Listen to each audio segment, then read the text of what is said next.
Considered a traditionalist poet, Larkin combines formal poetic structure with colloquial language to create an interesting speaker's voice in his poem Toads. Using traditional poetic devices borrowed heavily from W.B. Yeats and Thomas Hardy, Larkin contains his humorous and pessimistic voice inside 9 quatrains or 4-line stanzas. The stanzas themselves are built on an A-B rhyme scheme, which means that the first and third lines rhyme A, as do the second and fourth lines B. This is traditionally known as hymnal measure. Let's see the summary of the poem. In the first stanza, the speaker introduces the poem's central question. Why should I let the toad work, squat on my life? By comparing day-to-day office life to a toad, Larkin depicts the tedium of years sitting behind a desk. Squat, slimy, and fat, the toad seems to sit on the speaker of the poem and leave no room for fun. But Larkin can think of a possible escape, his intelligence. Like a sharp tool, perhaps he can use his wit as pitchfork and drive the brute off. Can he utilize this good education and sharp sense of humor in order to find a better way to survive? By directly comparing work to a toad, Larkin sets up a central metaphor which the remainder of the poem will extend and explore. Continuing the metaphor, the speaker uses the second stanza to elaborate on the questions asked in the first stanza. We learned that work dominates his life 6 days out of 7 each week, month after month, year to year. The proportion seems unreasonable, even dangerous. The toad work soils the speaker with its sickening poison, painting a grotesque picture of a man covered in poisonous slime while being crushed by the squatting weight. And what for? The speaker wonders, just for paying a few bills. In the third stanza, the speaker defends his question by pointing out that many people live on their wits as he had initially proposed in the first stanza. But the list Larkin offers us does not catalogue the witty types we would first expect. Other than lecturers who support themselves by teaching, the rest of the folks living on their wits, lispers, losels, loblolly men, and lots may have had difficulties finding work.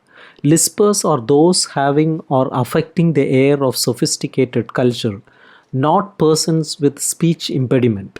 A losel is literally a worthless person. A lout is considered a clumsy, stupid fellow. The speaker provides additional examples of people able to survive on very little in these lines. They do not need much, a fire in a bucket, a tin of sardines, a windfall of luck or money now and then, and they even seem to like it. Rather than spending 6 days of the week in an office in order to pay a few bills, these people manage to get by on what little is given to them. In the fifth stanza, the speaker continues to focus his descriptive eye on the people who seem to get by without working. He notices that their nippers, a British slang for young boys, have got bare feet, perhaps because they are too poor to buy shoes. Similarly, their unspeakable wives are skinny as whippets, those terribly thin racing dogs. Although these families show distinct signs of severe poverty, barefoot children, emaciated parents, the speaker points out that no one actually starves. In this stanza, Larkin has provided gender information for his characters without explicitly referring to their sex. Larkin refers to their unspeakable wives, implying that the male made the decision on work, reflecting the male as breadwinner attitudes of the 1950s. The speaker then wishes he could summon up the courage to tell his boss, stuff your pension. Common to many careers, many companies reward their long term employees by offering them a pension or paid compensation at the time of their retirement. So, even if you have to slave away your life for 20 years or more, at least when you reach a certain age, you can stop working and continue to collect monthly paychecks. Perhaps tired of working with the reward so far in the future, the speaker just wants to say, take this job and shove it. But quickly the speaker's rational side kicks in, reminding him that he knows all too well that is the stuff that dreams are made on. Here the speaker turns his attention back on himself and questions if a life without work would really suit him. In these lines, we learn that Todd work might not be alone sitting on him, for something sufficiently Todd like squats in me too. Perhaps it is in his nature to work 6 days a week. The speaker wonders if any other way of life is possible for him, unlike the folks he described in the fourth stanza, who are able to survive on windfalls and sardines. Larkin fears this cold weight inside him will never allow him to blarney or sweet talk his way to getting the fame and the girl and the money all at one sitting. It is in these lines the speaker perhaps defines what he thinks are the two possible ways of succeeding in life, either by being a lucky sweet talker or by working 6 days a week at the office. Though the latter is like having a Todd squatting on you, he knows that he may have to settle for living that way since he has never had the luck or flattering nature to succeed any other way. The final stanza seems to summarize the debate. The tone of this stanza becomes fairly abstract, never fully answering the question raised in the first stanza. Void of any concrete images, we can understand through using our senses. These lines read almost like a philosophical statement. I don't say one body's the other, one spiritual truth, may mean that the speaker does not intend to make a moral judgment, or that one way of living by luck or hard work holds more spiritual significance than the other. Or maybe the speaker is making a distinction between the inner and outer toads in his life. The two questions that open the poem, why should I let the toad work, squat on my life?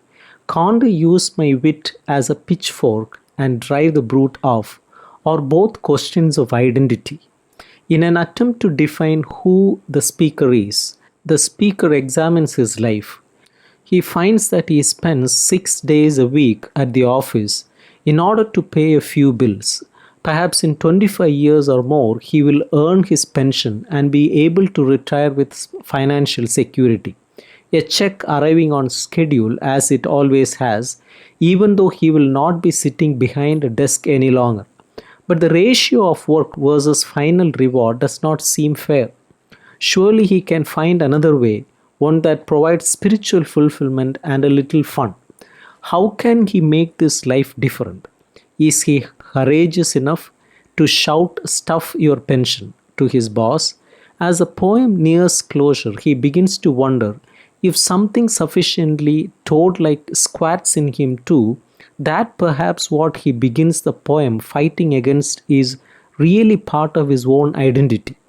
Though the poem ends without the speaker or reader really finding the answer to these questions, the speaker has learned something about himself.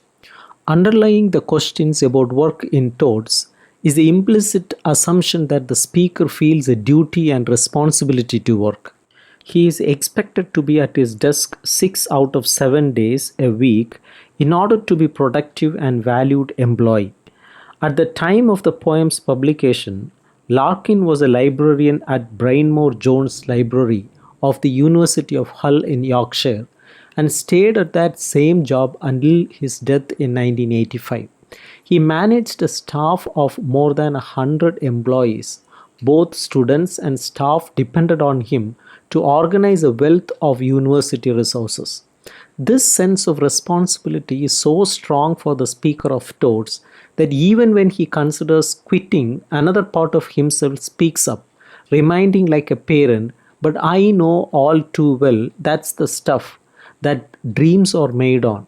His dreams, we learn later, also include fame, women, and money, at least two of which we know from Larkin's biography he achieved. If the toad which squats on the speaker is daily grind at the office, then the toad which squats in him might be an inner duty, a self discipline that keeps him at his desk.